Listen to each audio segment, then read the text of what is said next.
Some questions are so fundamental to human experience that you can find them addressed in both the scientific literature and in ancient philosophical and religious texts. For example, why can't I control myself in the face of temptation? There you are, standing before a plate of cookies, telling yourself not to grab one.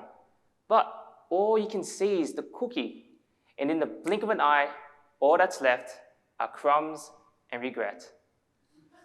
According to Buddhism, temptation causes us to move through the world with tunnel vision, blinding us to everything except what we crave. As both a Buddhist monk and a scientist, I wanted to test if this is true. Let me be honest. At first, I wasn't sure how comfortable I was with merging my scientific and religious identities.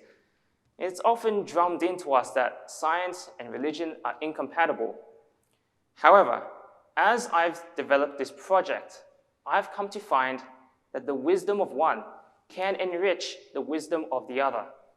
So, my thesis asks, does craving for food increase tunnel vision caused by food? And so far, my research has shown that yes, cravings blind us to things right in front of us. In the lab, I induced craving by having people unwrap but not eat chocolate, and then had them perform a task where on every trial they had to report a target embedded within a series of rapidly flashing photos. The target was just a picture of a landscape rotated 90 degrees, and people just needed to indicate which way it was rotated. Even though everything is flashing by quickly, people are good at this task. But on some trials, a picture of chocolate would flash up just before the target.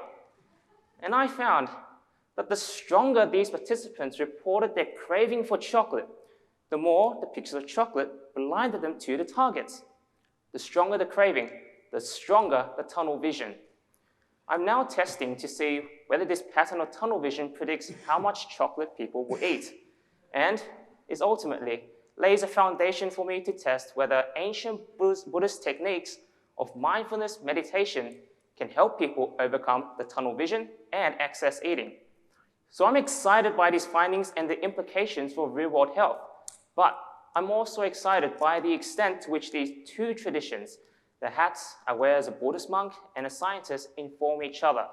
And it makes me eager to continue exploring other ways in which modern science and ancient wisdom connect.